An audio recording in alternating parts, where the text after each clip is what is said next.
who was Chaitanya Mahaprabhu ji, because he was known to be a Radha and Krishna avatar. Correct. The Hare Krishna Mantra, Maha Mantra, there is some power to it. And when one starts chanting the Maha Mantra, one goes through 9 stages of transformation.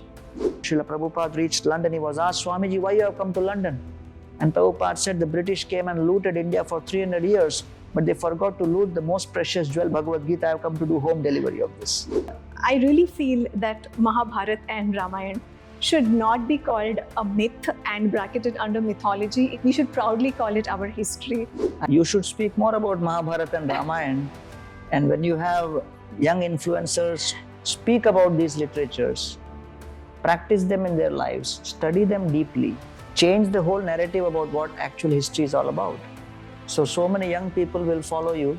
So you should be able to confidently share with them what you just shared, that the colonialists may have gone, but they have kept a colonial mindset still within us. Hi, I'm Preetika Rao, and today I'm at the Govardhan Eco Village for a podcast with none other than Gauranga Das Prabhu ji. And he's known as the IITian who turned a monk. So this is going to be a very intellectual plus spiritual conversation that I'm really looking forward to. Namaste Prabhuji. Thank you so much. Thank you. Thank you so much for coming to the Govardhan Eco Village. It's a pleasure to host you here. I am really intrigued to start this entire podcast with Chaitanya Mahaprabhu ji. He was also known as Gauranga. So I really want to know who was Chaitanya Mahaprabhu ji, because he was known to be a Radha and Krishna avatar. Correct. At the same time, he has also revived these very beautiful tourist destinations and spiritual spots which were associated with Lord Krishna's time 5,000 years back. Absolutely. So it's very intriguing ki, what kind of a personality was he, and how did he start his mission, and what was his main teachings about the Bhakti Marg and how to pray to Krishna. Thank you so much, Preetika ji, for asking such a wonderful question. And usually I have been in so many podcasts, but this is the first podcast where the first question is directly on Lord Chaitanya. And I thank you for that. So 5,000 years ago, Krishna came and performed pastimes in Dwapar Yuga. Krishna appeared for 2 purposes. Prema rasa niryasa korite aswadan, raga marga loke bhakti korite pracharan. Krishna came to taste love and teach love. So when people hear the word love, immediately they start thinking that this is all about the love stories we hear about. But love in the context of Srimad Bhagavatam is described as service without selfish consideration. Pragada premere e subhav achar nijadukka vignadir nokkari vichar. In every relationship, there is scarcity, impediment, discomfort, and unhappiness. But still, when the relationship continues to serve, to please, to serve, that is known as love. So, Krishna comes to experience the taste of love and teach that love. And Krishna experiences that the Brajvasis are amongst those who excel in love. Just like there is someone who has few hundred rupees, someone has 1,000 rupees, someone has million, someone has billion. So when it comes to money as capital, when money is the capital, then you divide and grade people in terms of riches, in terms of millionaire, billionaire, trillionaire, etc. Similarly, if love is considered to be a capital, then Brajavasis are considered to be the billionaires of love. Because love is tested by 2 things. Uncertainty and separation tests love. And the Brajavasis were subjected to the highest degree of uncertainty and the highest level of separation when Krishna goes from Vrindavan to Mathura and then Dwarka. But in spite of that, every moment they were constantly thinking about how I can serve Krishna, how I can please Krishna. So therefore, Krishna experienced such intense love of the Brajavasis, but he could not sufficiently reciprocate with them, and he could not sufficiently advertise and glorify their love to the whole world. So Krishna had an unfulfilled desire. And so when he appeared as Lord Chaitanya, he thought that I must come in the form of combination of Radharani and Krishna, because in Vrindavan, Radharani serves me and experiences such intense love. So, what is the love of Srimati Radharani for me? What is the glory of that love? And what is in me that makes Radharani feel so attracted towards? And therefore, in order to experience these three things, Krishna comes along with Sri Radha, and both of them come together in the form of Sri Chaitanya Mahaprabhu to not only experience and taste the love of Srimati Radharani and the gopis, but to also advertise the glories of Srimati Radharani to the whole world. And therefore, Rupa Goswami, who is one of the prominent followers of Lord Chaitanya Mahaprabhu, he composes this verse that Sri Chaitanya Manobhishtam Sthapitam Yena Bhutale Swayam Rupa Kada Mahyam Dadati Swapadantikam. Rupa Goswami is described as someone who came to establish the tattva of Lord Chaitanya Mahaprabhu, his reality and his teachings. And he has composed a verse about Lord Chaitanya which says, Namo Mahavadanyaya Krishna Prema Pradayate Krishnaya Krishna Chaitanya Namne Gaurat Vishe Namaha. That Krishna, who is blackish in complexion, and Radharani, who is golden in complexion, they combined together and appeared as Lord Chaitanya, who has a Gaurat Vishe, who has a golden complexion and the mood of Srimati Radharani. Krishnaya, he is Krishna himself, his name is Krishna Chaitanya, but he comes in the mood of magnanimity, of distributing that love of Brajavasis for Krishna to the whole world. So in Braj, the Brajavasis experience the sweetness of love for Krishna, that is known as Madhurya. Lord Chaitanya appears to experience that love in the mood of Radha and Krishna combined and then distribute that love, which is known as Audarya. Therefore, Lord Chaitanya's mission is encapsulated in three most important, powerful pillars.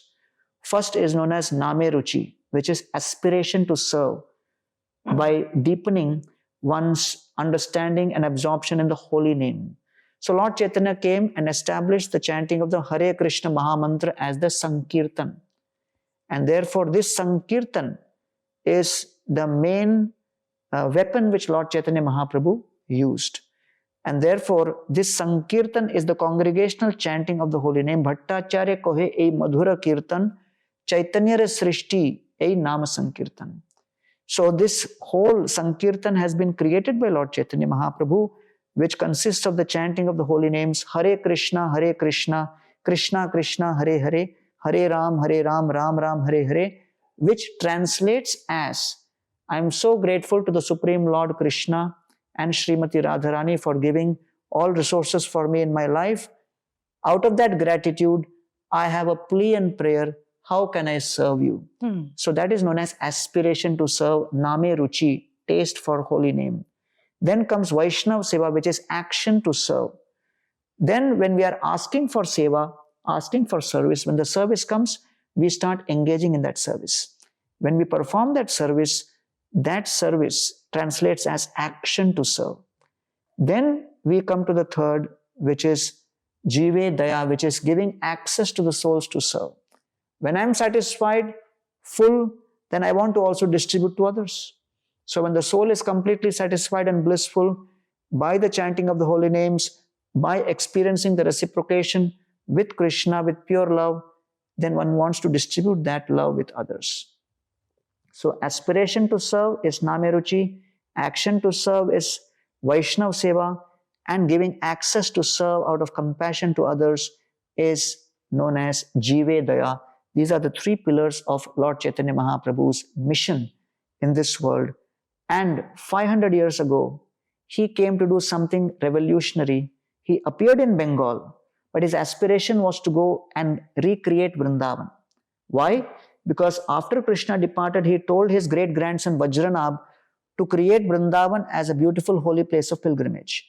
Vajranab created the deities of Madan Mohan, Govindadev and Gopinath and installed those deities, and also Keshavji in Mathura, and the entire Mathura Mandal became a flourishing township for spirituality and pilgrimage. And then 1000 years ago, Mahmud Ghazni came and attacked Vrindavan, Mathura Mandal, and Post that, for the next 400-500 years, the glories of Mathura and Vrindavan were practically hidden from this whole world. So Lord Chaitanya Mahaprabhu specifically took sannyas so that he could come to Vrindavan and establish Vrindavan and its glories. But his mother requested him that after sannyas, do not go and settle in Vrindavan, stay in Puri. So Lord Chaitanya went for only 2 months. The Kartik Purnima of 1515, he enters Vrindavan, stays for 2 months. In those 2 months, he shows to all of his followers the different holy places where Krishna performed pastimes. So therefore, Srivatsa Goswamiji, my good friend, he has used a term for Lord Chaitanya, who is like the Columbus of Vrindavan, one who rediscovered Sri Vrindavan Dham. And then around 1517, his most prominent disciples, Sri Rupa and Sanatan Goswami, appear there. And then gradually the other Goswamis, Raghunath Bhatta, Raghunath Das Goswami, Jeev Goswami, Gopal Bhatta Goswami, all of them appear together and they start recreating Vrindavan, first by writing literatures, establishing temples, excavating lost holy places of pilgrimage, and then establishing a culture of Dham Parikrama, because Tirtha literally means a bridge, that which connects the material to the spiritual. So when people aspire from their current material condition to go to a spiritual situation, they need a bridge. That bridge is a Tirtha. And therefore, spiritual tourism and Tirtha Yatra is very much part of India. And after January 22nd, Ram Lala's installation, I was just recently in Ayodhya and I was amazed pleasantly to see millions of people thronging that city just for having darshan. It appeared that it is like Kumbh Mela's Shahi Snan happening every single day in Ayodhya. So that's what Lord Chaitanya Mahaprabhu and the Goswamis did. And the founder of ISKCON, His Divine Grace Srila Prabhupada, took this mission of Lord Chaitanya Mahaprabhu, which was Prithvi Tyache Joto Nagaradi Gram Sarvatra Prachar Hoibe Moranam, that in every town and village this holy name should spread. And then he went all over the world and spread the holy names. And today ISKCON has 800 temples all over the world, including in places as remote as Siberia, even in China, even in South America, even in Australia, even from Iceland. A boat goes to distribute books in Greenland. To that extent, the Bhagavad Gita is being distributed. We have distributed more than 55 crore Bhagavad Gitas all over the world. And it is only and simply to distribute the mission of Lord Chaitanya Mahaprabhu, which is Krishna Nam, Krishna Katha, and Krishna Prasad. So let's talk about Krishna Nam. The Hare Krishna Mantra, Mahamantra. There is some power to it. There is some mantra science behind it. I really want you to enlighten us today about how can this mantra work on us and how does it impact our life, our karmas, probably our destiny, because I also do astrology podcasts. So I'm sure mantra chanting helps in eliminating a lot of previous life birth, negative karmas also. So, but we want to hear it from you. Sure. Many years ago, I was invited for a kind of a joint program, and it was called Astrology Based on the Bhagavad Gita. Okay. So anyway, they wanted me to speak. I said, Baba, I don't have any expertise in astrology, because as far as Gita is concerned, the major astrological prediction Krishna makes is Janma Mrityu Jara Vyadhi Dukkha Doshanu Darshanam, that birth, old age, disease and death, these 4 are definite in this human form of life. So when it comes to the body and the mind and the soul, Krishna explains in the Gita that the body comprises of 8 elements. Bhumi Rapo Analo Vayu Kham Mano Buddhirevacha Ahankar Itiyamme Bhinna Prakriti Rashtada. Earth, water, fire, air, ether, mind, intelligence and ego. These are the 8 elements. Apareyam etastvanyam prakritim vidhime param jiva bhutan mahabhago yayedam dharete jagat. Beyond this is the soul which is within. So the soul is trapped within this body. And just to give an example of Ramayan, as long as Sita Devi was absorbed in serving Ram, she was safe. The moment Sita's attraction went towards the golden deer, when distraction happened, the mind personified by Ravana with 5 karmendriyas and 5 jnanendriyas came and kidnaps the soul Sita and puts her into the body of Lanka in the midst of Bhavasagar. And then in that situation, the Lord is hankering in separation from his own part and parcel. But the Lord is not sure whether Sita has gone voluntarily or Sita has been kidnapped, what exactly has happened. So when there is a relationship break, each party is not sure whether we can actually initiate that dialogue. So Lord Ram also is not sure, and hence he depends on his associates, intermediaries, those who can support him in bridging the gap of communication between him and the soul. So therefore, you must have heard of Vanara Sena. Vanara basically comes from the word Nara, which means human, and monkeys act so human-like. So the word Va in Sanskrit means or, or means Va. So when you say Vanara, when you look at a monkey, taking away someone's spectacles in Vrindavan, and then you have to give a fruity or some kind of a drink to the monkey, then they will return the spectacle. The whole exchange is so human-like that when you look at a monkey, you ask, "Are ye bandar hai ki aadmi hai?" Va Nara, is it a human? So therefore, Vanara in one sense refers to monkeys who are so human-like, but Vanara also refers to those divine beings who are gurus and spiritual personalities who look human but are actually divine. So they are also known as Vanara. So Vanara Sena has a double meaning.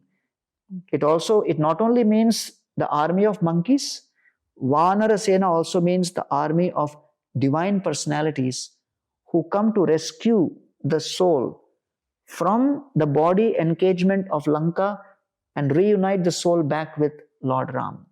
So this is the entire concept of how we are trapped in this world, and the body is like a computer and the mind is like the hard disk. And greed, pride, lust, anger, illusion, kam, krodh, lobh, moh, mad, matsar, these are like the viruses. So in order to purify that virus from the hard disk, we need an antivirus software. That is the mantra. So the mantra is nothing but a prayer, a plea, an expression of our intention. So the Hare Krishna Maha Mantra, which is translated as Hare Krishna, Krishna Krishna, Hare Hare, Hare Ram, Ram Ram, Hare Hare, is translated as, O divine energy of the Lord Hare, O all attractive Krishna, O ocean and reservoir of pleasure Ram, please engage me in your service. So it's a plea, an offer for seva and service. And why does someone want to offer service? If a small child is offered a glass of water, that child will immediately say, thank you. Anybody who has a little bit of conscience will feel grateful, and out of gratitude, they will want to say, thank you. So the basic idea of the Hare Krishna Maha Mantra is, touched by all the gifts received from the Lord, one experiences a deep sense of gratitude. Impelled by that sense of gratitude, one expresses one's intention to be engaged in the service of the Supreme Lord. And that expression of that intention to serve is translated as the Hare Krishna Maha Mantra. I want to be engaged in your service. So when that's a prayer which we are crying out to the Lord, the soul is eternally connected to Krishna as part and parcel. Mamai vamsho jiva loke jiva bhuta sanatana manashasthani indriyani prakriti sthani karshati.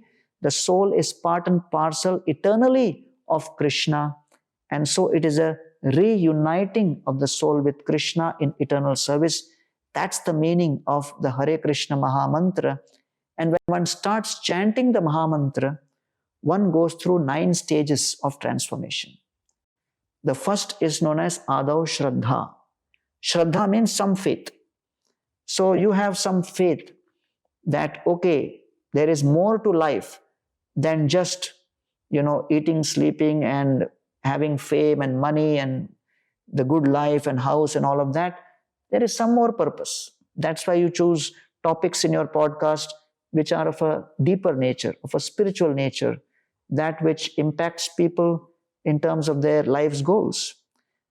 So when that Shraddha is there, so you have come and associated with the devotees here in ISKCON, visited all the temples in ISKCON's Govardhan Eco Village, taken darshan of the Madan Mohan deities, heard some of the Gita and the Bhagavatam discourses here, seen all our Ayurvedic plays and the yoga facilities, and you have understood that here is a spiritual holy place of pilgrimage where we have recreated Vrindavan over 15 acres. All the temples, wonderful replicas are here. So that is known as sadhu sangha, which is association. So initially, you have some intention, but that intention then translates into association. As a result of that association, we engage in what is known as Bhajana Kriya.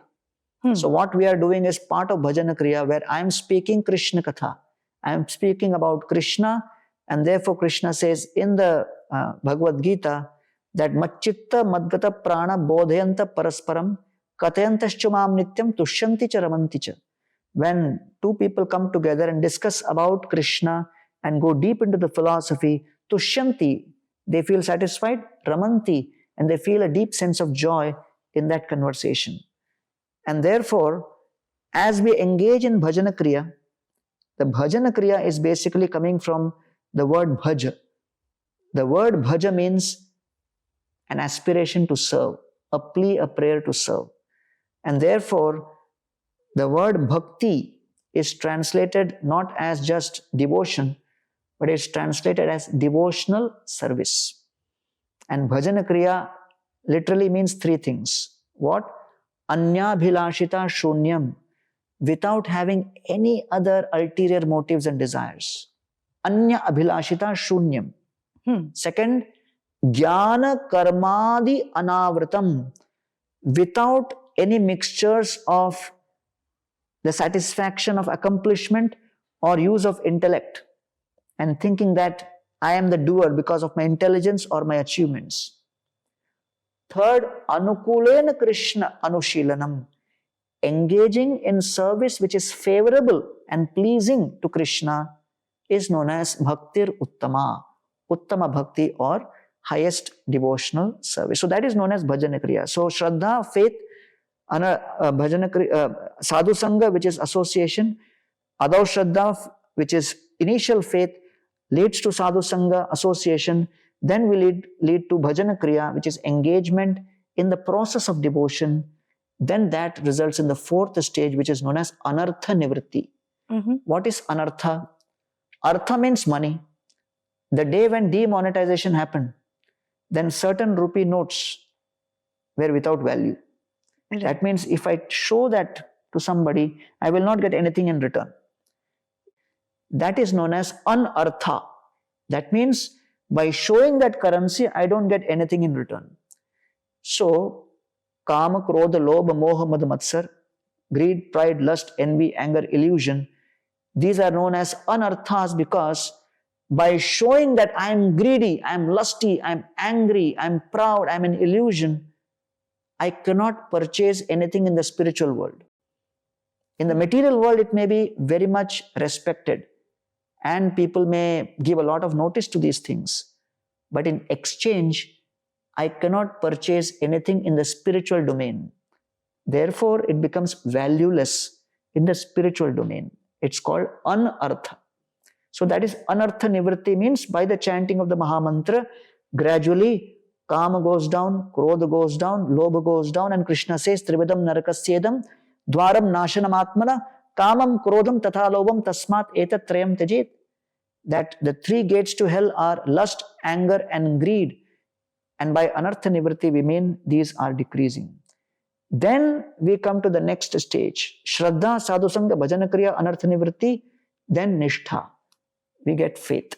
So initially was Shraddha, where there was like a little bit of curiosity and understanding that yes, I must connect. But then this Shraddha through Bhajana Kriya and anartha nivritti has led to the stage of Nishtha, where the faith has solidified. I am not going back. I am going to continue on this journey. Then that Nishtha, which is firm faith, results in the next stage, which is called Ruchi. We start getting taste. As we start getting taste, the other kinds of sense gratificatory activities become less tasty and we start losing taste in that. Then the Ruchi goes to the next stage, which is called as Asakti or attachment. Then that goes to Bhava, which is mellows, and then comes to Prema, which is pure love. So these are the 9 stages which Rupa Goswami has explained in his Bhakti Rasamrita Sindhu, which one goes through when one actually engages in the practice of the chanting of the Hare Krishna Maha Mantra. And therefore, it is described that this chanting of the Hare Krishna Maha Mantra has a powerful transformative effect. And what is the impact of this chanting? Vicharyani, Vicheyani, Vichintyani, Punapuna, Kripanasya Dhananiva Tvannamani Bhavantuna. Just like a rich person who is obsessed with wealth does 3 things. He collects his money, counts his money, remembers his money. Like that, one who is an aspiring sadhaka, he starts chanting the Hare Krishna mantra by regularly collecting the Maha Mantra, which is chanting the Maha Mantra, counting the Maha Mantra, and then remembering the Maha Mantra. And therefore, we say that if you want to progress in this journey, begin with a regulated number of rounds. So you may chant 108, mantras multiplied by 4 times, 8 times, 16 times. So 108 mantras is known as 1 round, 1 mala. So like that, we chant 4 rounds, 8 rounds, and those who are serious devotees, sadhakas in the Hare Krishna movement, we chant minimum 16 rounds, and you can even chant much more than that. But irrespective of the number of rounds you chant, we are only expressing our intention through this chanting. Please engage me in your eternal service. This reminds me of the story of Ajamil also. This is the story that I had read when I was very young, I think in my 6th grade or something. It was in a booklet that my grandmother had. And it was about this person. I've also heard you narrate the story later on in your kathas. It was about this person who left his wife for a prostitute, and then he married her. And I think when he was dying at the age of 80, he had a son called Narayan. Yes. And he desperately called out to Narayan. Yes. And because Narayan were his last words before death, the Vishnu Dutas came to take his soul from the Yam Dutas, who had also come to receive it. And they didn't let the Yam Dutas take his soul to Yamlok or to hell, because he had chanted Krishna's name as the last, as his last name. Absolutely. Now, I've also heard another story of a shopkeeper who, which my aunt told me recently. He had 3 sons, and he had heard the story of Ajamil. So he named his sons, Krishna, Ram, and Hari. And at the time of his death, he called out to them desperately. They all came. And he said, "Oh my God, you all 3 are here, then who's minding the shop?" So, and saying that, he died. So the shop, वो जो बोलते ना कि business खून में है. So he was so business minded that his last thoughts were also about his shop and who's minding it.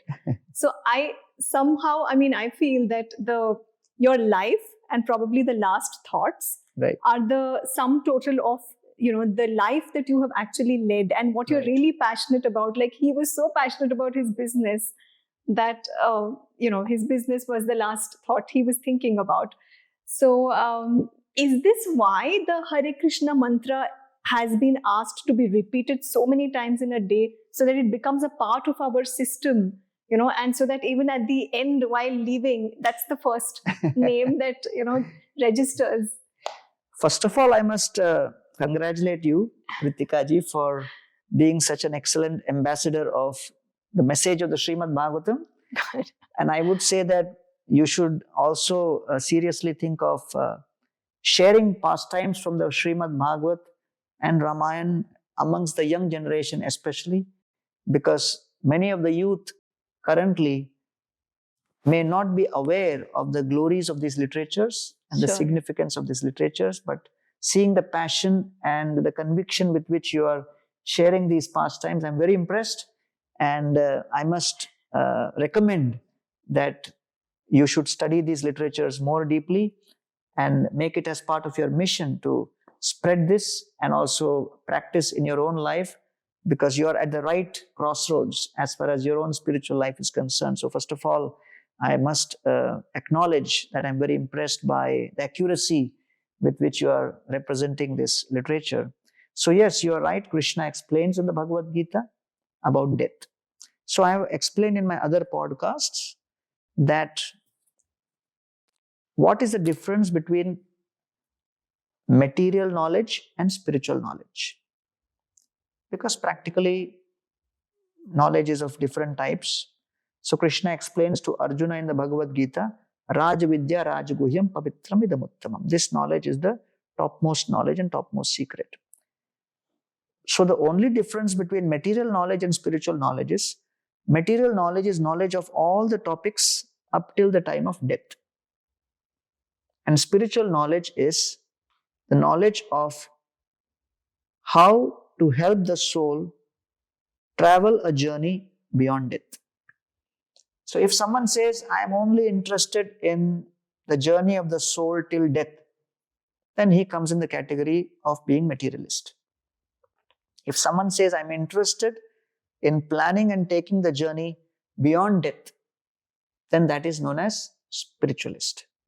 So therefore, it is very important that influencers like yourself help the young generation especially take the content and the topic of planning life beyond death as a very serious aspect in their life's planning. Because people are planning for their education. There is education planning, there is family planning, there is financial planning. When you add to all of these types of planning, one of the most important planning is the planning for facing death. So therefore, human life is meant to address that planning. Ahara nidra bhayamaithunam cha samana etat pashubhir naranam. Eating, sleeping, mating and defending is amongst animals also. Dharmo hitesham adhiko vishesho. Dharmo hitesham adhiko vishesho. Dharmena hina pashubhir samana. In human form, the extra element is the ability to inquire athato brahma jigyasa. What is the purpose of my human form of life? The purpose of the human form of life is to help the soul transcend death and go to the spiritual world beyond death. And the Gita gives a whole range of possible destinations the soul can go to. And all of those destinations are described in the Gita. Right? So therefore, Krishna has explained, Urdhvam gachanti sattvasta madhye tishtanti bharata jaganya guna pratyasthat adho gachanti tamasa. Those who are in sattvagun go up, rajogun stay here, those who are in tamogun go down. So depending on that thought which is there at the moment of death, one's next destination is defined. So Krishna says, Anta kale cha mameva smaran muktva kalevaram. One who thinks of me at the time of death comes to me. So coming back to your point, in a business, when someone has an income and then someone has an expense, the difference between the income and the expense is what is known as the profit. So similarly, Krishna is explaining to Arjuna, Vyavasayatmika buddhi ekeha kurunandana. Vyavasay atmika buddhi, Arjuna, practice spiritual life with business-like professionalism. Vyavasaya means business. Buddhi means intelligence. So, Vyavasaya buddhi means business-like intelligence, but in what field? Atmika. In spiritual life. Sadhana which we do to remember Krishna, the remembrance of Lord, smartavyam satam vishtum vismartavyam najatachit sarve vidhi nishedasur etayor eva kinkara. Remembrance of Krishna is actually income and forgetfulness of Krishna is actually expense. So what is forgetfulness? Krishna says, Daiviyesha gunamai mama maya duratya. That the Maya Shakti drags our senses away. Dhyayato vishyan punsam sangasteshu pajayate sangat sanjayate kama kamat krodho vijayate. We get bewildered by different things of this world and the mind starts chasing the objects. That is distraction. That distraction is expense. So absorption is income, distraction is expense. To the extent in 24 hours, our absorption exceeds distraction, we have profit. So if in a day I have made profit, the second day I make profit, the third day I make profit, so the whole month is in profit, the whole year will be in profit, the whole decade will be in profit, then only The moment at death is defined by all the previous moments of several decades. So if for several decades we have never made spiritual profit, we have never had remembrance of Krishna more than forgetfulness, how at the moment of death we can imagine to have remembrance of Krishna at that moment? So therefore, to answer your question, life is a preparation, death is an examination. Ajamil's pastime is summarized in the last words by Shukadeva Goswami. Mriyamano harernam granaputropacharitam ajamilopi agadhama kimpuna sraddhayagranan.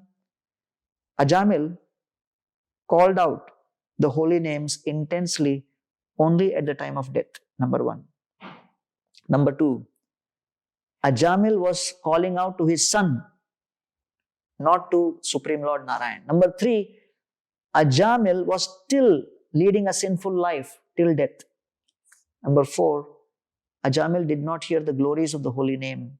In spite of all these four deficiencies, still Ajamil got a second chance. Therefore, if someone is consistently chanting the holy names, following the principles, knows the glories of the holy name and calls out to Lord Vishnu directly, how much more benefit that person will get. So the Ajamil pastime is not to encourage sinful life, but to show that even a slight connection can save a person. How much more if it is done with proper intention and authenticity. One college student, I was asking him, who's your favorite character in Bhagavad? And he told me, Ajamil. Okay. I said, अरे और कोई मिला नहीं क्या? Ajamil क्यों? He said, अरे Ajamil मजा भी किया और भगवत धाम भी गए. So if people start thinking like that, that's not the purpose for this pastime. The purpose is to show that the path of chanting the holy name is so safe, so secure, so guaranteed, that even if indirectly someone connects with the holy name without offense, they are actually delivered. Wow, beautiful. This also reminds me of Srila Prabhupada ji, because he did exactly what Chaitanya Mahaprabhu did. Very beautifully revived Krishna consciousness. Also wrote this edition of the Bhagavad Gita. Yes. And I am also very curious to know about the Bhagavad Gita as it is by Srila Prabhupada. Yes, it's a beautiful, sum total of, I think, so many.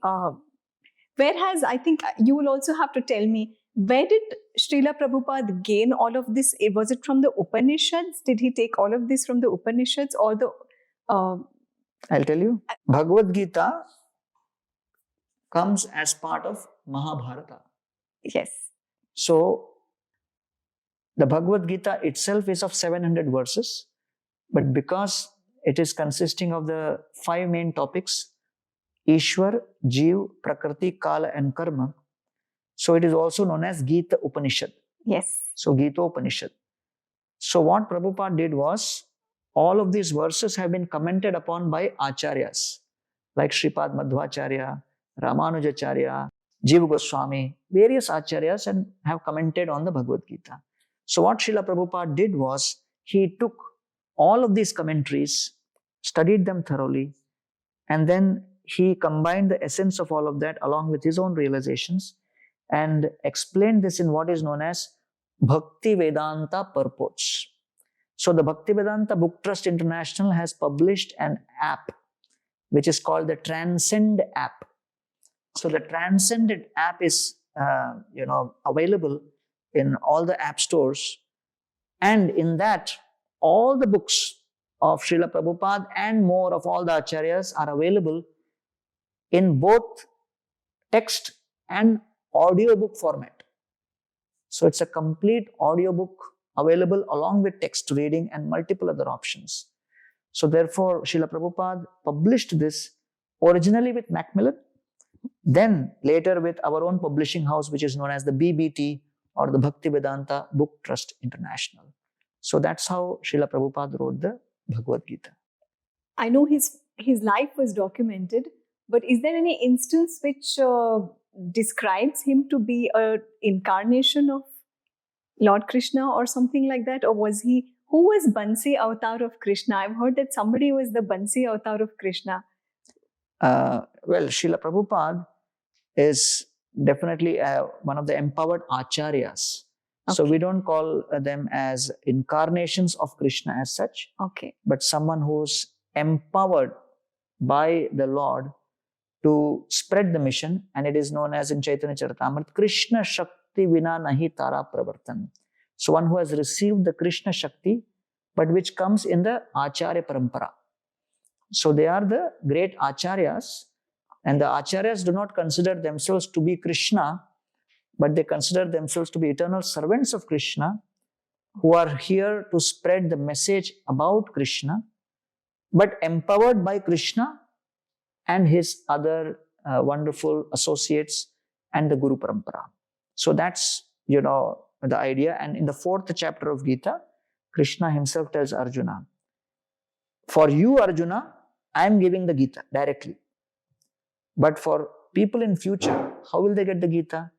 So Krishna says that tadvidhi pranipatena pariprashnena sevaya upadekshanti te jnanam jnaninas tattvadarshina. My dear Arjuna, you have to do 3 things to get spiritual knowledge of the Gita. Number 1, you have to surrender to a guru. Number 2, you have to serve them submissively. And number 3, inquire from them. So therefore, surrender, service, and then inquiry. These 3 constitute what is known as the process of receiving knowledge from a bona fide guru. And that's what Srila Prabhupada went to America in 1965, established ISKCON in 1966, appeared in 1896 in Kolkata. No, in 1922 in Kolkata, one of his friends took him to Ulta Danga Junction Lane, where Srila Bhaktisiddhanta Saraswati Thakur had a Gaudiya Math. There Srila Prabhupada met Srila Saraswati Thakur, and as soon as Srila Bhaktisiddhanta Saraswati Thakur saw Srila Prabhupada, the first thing he said is, you are an intelligent young man, you must spread this message of Lord Chaitanya Mahaprabhu in the English language all over the world. It was just a one-off conversation, but Srila Prabhupada kept it within his heart. In 1933, he got initiated by Saraswati Thakur in Prayagraj. In 1944, Srila Prabhupada started the Back to Godhead magazine. In 1955, Srila Prabhupada became Vanaprastha and came to Vrindavan, started writing this literature, the first canto of the Bhagavatam. 1966, established ISKCON. And between 1966 and 1977, in 11 years, he established 108 temples of ISKCON all over the world, spread, went all around the world almost 7 times. And today ISKCON has 800 temples all over the world, 120 restaurants, more than 80 farm communities, and we have distributed 550 million pieces of literature all over the world. Srila Prabhupada reached London. He was asked, Swamiji, why you have come to London? And Prabhupada said, the British came and looted India for 300 years, but they forgot to loot the most precious jewel, Bhagavad Gita. I have come to do home delivery of this. That was Srila Prabhupada's statement. And so therefore, his greatest contribution was, amongst his more than 5,500 disciples, practically majority were all from the West. Those who were coming from different traditions, different backgrounds, who had very little or no exposure of Sanatana Dharma tradition, they were so impressed and inspired by the Eastern philosophy, by the Gaudiya Vaishnava philosophy presented by Srila Prabhupada. They saw the clarity, they saw the crispness, they saw the authenticity and the ease of practice, that they got really inspired to really connect with Srila Prabhupada and practice Krishna consciousness the way he was sharing it with them. And therefore, it was these disciples of Srila Prabhupada from all over America and then later London and Australia, who then came to India and then established temples in Mumbai, at Juhu, in Vrindavan, in Krishna Balram Temple, in Mayapur, and then in Kolkata and in Hyderabad. These were the initial 5 temples Prabhupada established in India during his time.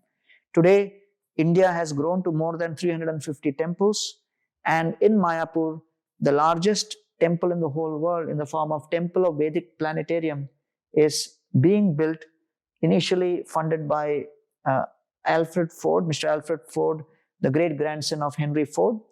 And then subsequent to that, devotees from all over the world have contributed to building of this temple. And my dear friend Brajvilas Prabhu is leading this project as a director.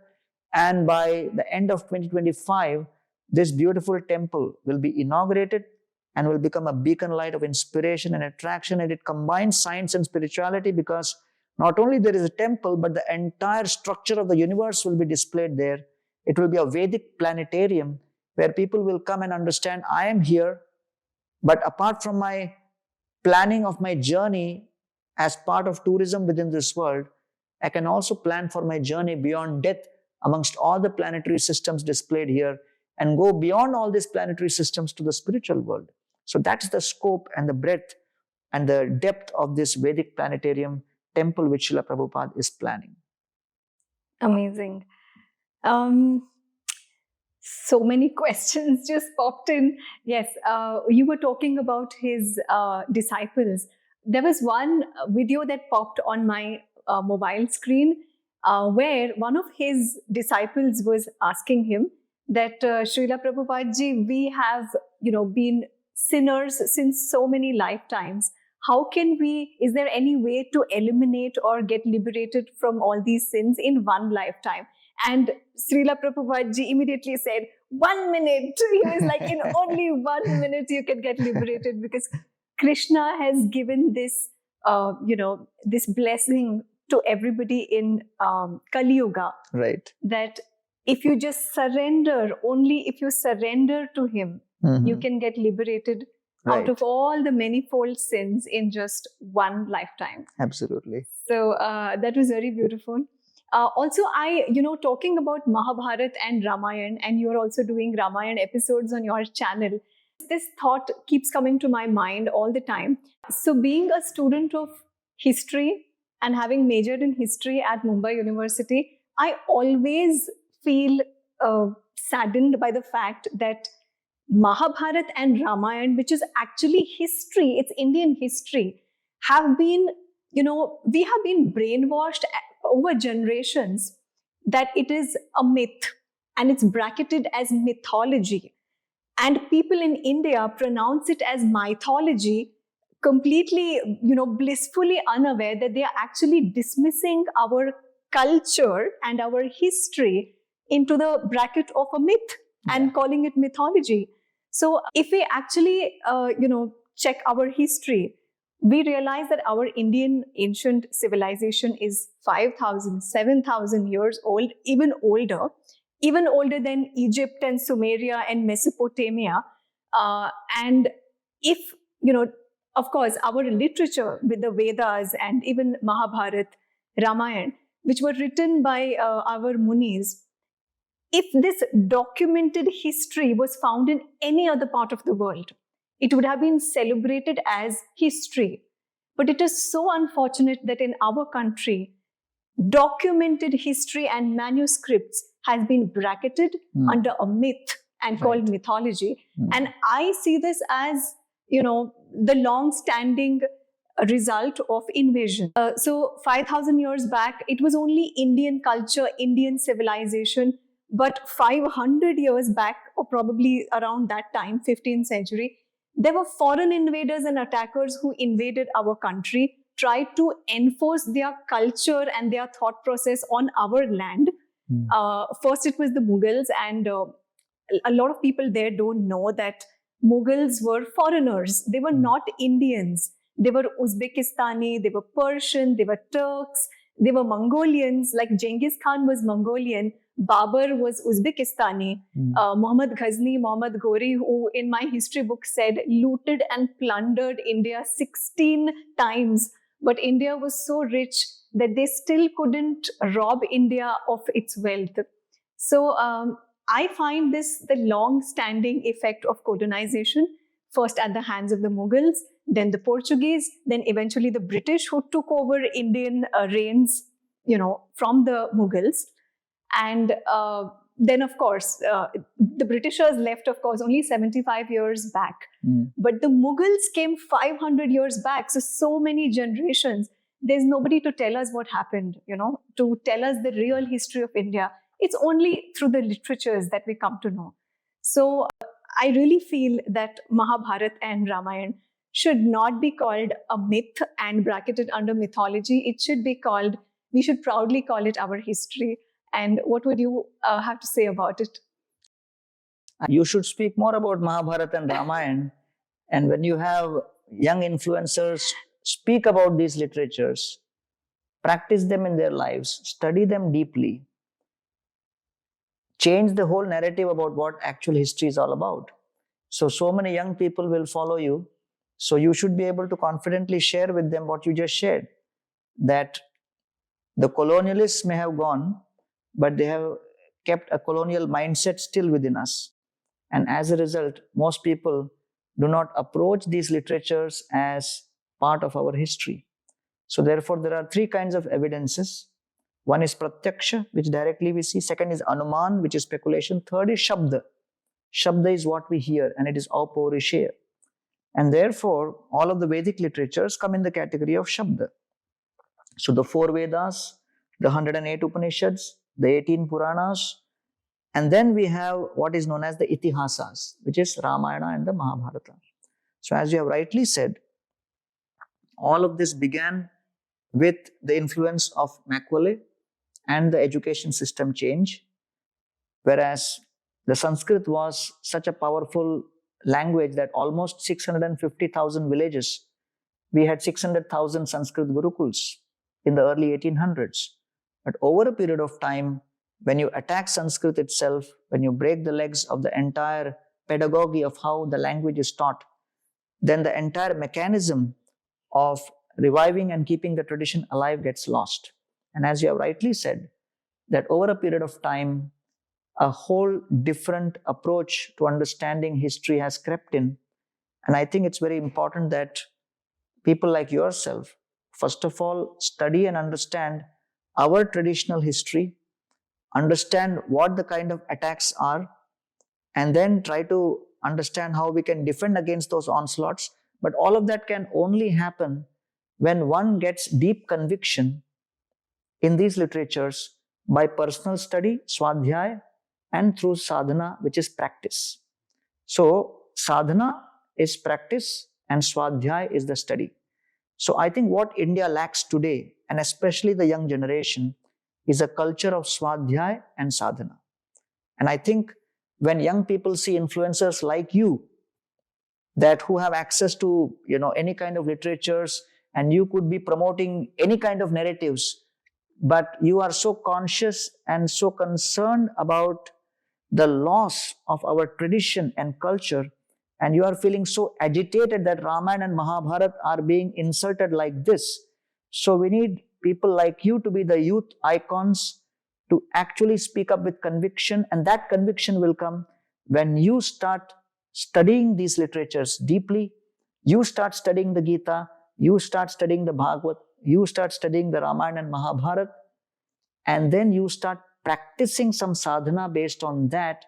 Then Krishna says in the Bhagavad Gita that actually, my dear Arjuna, idam tute guhyatamam pravakshami anusuyave jnanam vijnana sahitam yad gyatva mokshase shubhat rajavidya rajaguhyam pavitram idamuttamam pratyaksha avagamam dharmyam susukam kartum abhyam. He says, when you practice this knowledge, you will experience the results directly. Pratyaksha avagamam dharmyam. So therefore, yes, a lot of literatures have been written on debunking these colonialization theory, and one must study them. Along with that, what makes us as spiritual practitioners unique is we are teaching people how to actually dive deep into the ocean of the spiritual wisdom, experience it, get satisfied by drinking it ourselves. And then with that satisfaction, prasade sarva dukkhanam hanirasya prasanna chetasa hyasho buddhir paryavatishthati. You understand that these are not just myths. These are not just something jumbo mumbo. This is actually something which, when practiced, it affects me, impacts me, transforms me. Just like when you take a medicine, the fever comes down. So what is the fever for all of us in the material world? Lust is increasing, envy is increasing, anger is increasing, Jealousy, envy is increasing. So the net cost which the world has to pay in terms of investments in crime detection, in police, in various kinds of stopping violence in the jails, other interventions which happen because of people losing control over themselves. All over the world, we have 1 billion people who are addicts of cigarette smoking. 6 million die every year. $600 billion worth of losses people are experiencing due to obesity. Almost $2.4 trillion of losses economically we experience due to alcohol.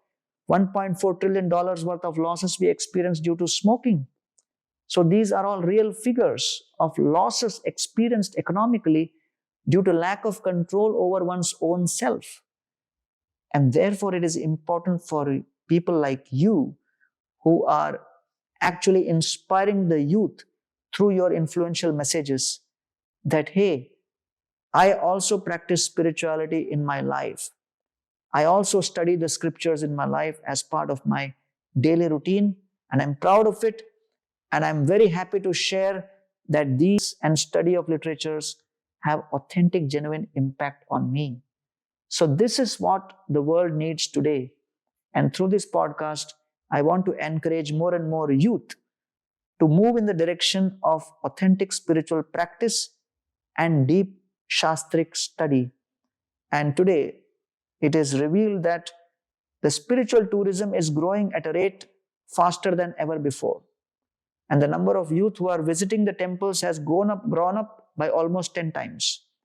And therefore, it's all the more important for all the youth icons and influencers to start reconsidering how they want to influence the youth, that they can maintain their career, they can maintain their businesses, but as part of their daily routine, add a liberal dose of authentic spirituality, both in practice and in their private study. I really like, how it's so easy to get connected to one of your centers for daily, like for weekly kirtan, bhajan, activities which are so important today, especially when you have even children, to take them and to, to make them accustomed to the whole, culture of bhajan and kirtan as a weekend activity. Correct. Is so beautiful. And whenever I visit ISKCON centers around my house, it also reminds me that it's so easy to get connected to the ISKCON center near you. By ISKCON center, I don't mean the temple. I mean there are centers available, private spaces like somebody's home or, a terrace space, something like that is available today. You just have to get connected. You just have to Google for ISKCON centers near me. You will get connected to people. There are WhatsApp numbers. You can get into the WhatsApp group. You will get regular updates of the kirtans and bhajans that are happening over the weekend. A wonderful activity to do with your kids and also as youth, just to, go sit there, do bhajan, dance. It's so beautiful. It's also stress relieving, and it's, just brings in that spiritual vibe in you and sends you back home with so much of positive energy. So, thank you. ISKCON is doing a wonderful job to reinstill our faith and to keep us going. Thank you, Prabhuji, so much for this podcast. Thank you so much. And I just hope the youth out there can take inspiration from. Thank you so much, Preetika ji. And I'm very honored that you visited the Govardhan Eco Village and to the ISKCON temple here. And I'm very inspired to see the deep spiritual thirst which you have in trying to understand spirituality deeply. And I can see that with some kind of dedicated effort, you can become a great influencer to try to inspire more and more youth to practice spirituality in their own lives on a regular basis. Congratulations and best wishes on your journey. Thank you so much. I need your blessings for this. Thank you. Hare Krishna. Hare Krishna.